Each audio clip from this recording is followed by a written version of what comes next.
बोल जगदियाँ जोतां वाली माता तेरी सदाई जय। 10वां अध्याय शुंभ वध।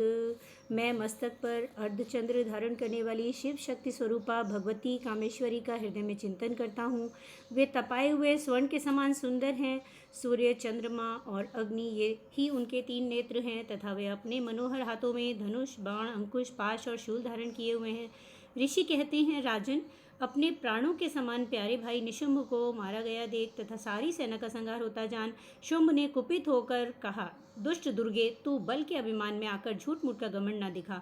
तू बड़ी माननी बनी हुई है, किंतु दूसरी स्त्रियों के बल का सहारा लेकर लड़ती है। देवी बोली, ओ दुष्ट, मैं अकेली ही हूँ। इस संसार में मेरे सिवा दूसरी कौन है? देख, ये मेरी ही विभूतियाँ हैं, अतः मुझ में ही प्रवेश कर रही हैं। तदनंतर ब्रह्मांड आदि समस्त देवियाँ अंबिका देवी के शरीर में लीन हो गईं। उस समय केवल अंबिका देवी रह गई। देवी बोली, मैं अपनी ऐश्वर्य शक्ति से अनेक रूपों में यहाँ उपस्थित हुई थी। उन सब रूपों को मैंने समेट लिया है। अब अकेली ही युद्ध में खड़ी हूँ, तुम भी स्थिर हो जाओ। ऋषि कहते हैं, तदनंतर देवी और शुंभ दोनों में सब देवताओं तथा दानवों के देखते देखते भयंकर युद्ध छिड़ गया। बाणों की वर्षा और तीखे शस्त्रों एवं दारुण अस्त्रों के प्रहार के कारण उन दोनों का युद्ध सब लोगों के लिए बड़ा भयानक प्रतीत हुआ। उस समय अंबिका देवी ने जो सैकड़ों दिव्य अस्त्र छोड़े, उन्हें दैत्यराज शुंभ ने उनके निवारक अस्त्रों द्वारा काट डाला। इसी प्रकार शुंभ ने भी जो दिव्य अस्त्र चलाए, उन्हें परमेश्वरी ने भयंकर हुंकार शब्द के उच्चारण आदि द्वारा ही खिलवाड़ में नष्ट कर डाला। उस समय असुर ने सैकड़ों बाणों से देवी को आच्छादित कर दिया। यह देखकर क्रोध में भरी हुई उन देवी ने भी बाण मारकर उसका धनुष काट डाला। धनुष कट जाने पर फिर दैत्यराज ने शक्ति हाथ में ली, किंतु देवी ने चक्र से उसके हाथ की शक्ति को काट डाला। तत्पश्चात दैत्यों के स्वामी शुंभ ने 100 चांद वाली चमकती हुई ढाल और तलवार हाथ में लेकर उस समय देवी पर धावा किया।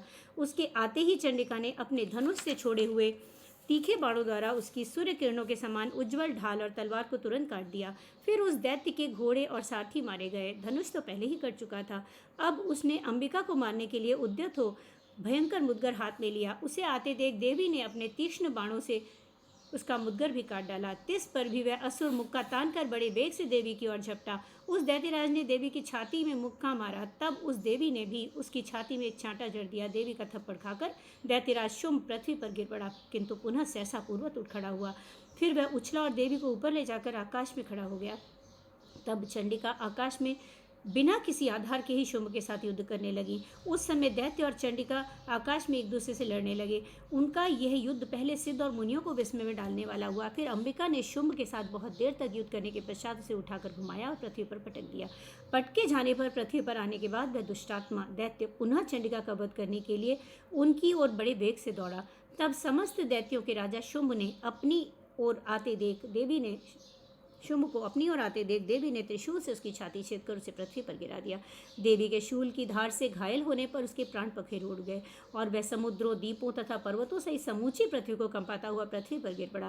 तदनंतर उस दुरात्मा के मारे जाने पर संपूर्ण जगत प्रसन्न एवं पूर्ण स्वस्थ हो गया तथा आकाश स्वच्छ दिखाई देने लगा।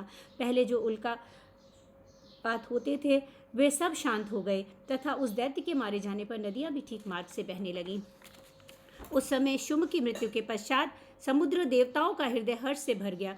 समस्त देवताओं का हृदय हर्ष से भर गया और गंधर्व गण मधुर गीत गाने लगे। दूसरे गंधर्व बाजे बजाने लगे और अप्सराएं नाचने लगीं। पवित्र वायु बहने लगी। सूर्य की प्रभा उत्तम हो गई। अग्निशाला की बुझी हुई आग अपने आप प्रज्वलित हो उठी तथा संपूर्ण दिशाओं के भयंकर शब्द सब शांत हो गए।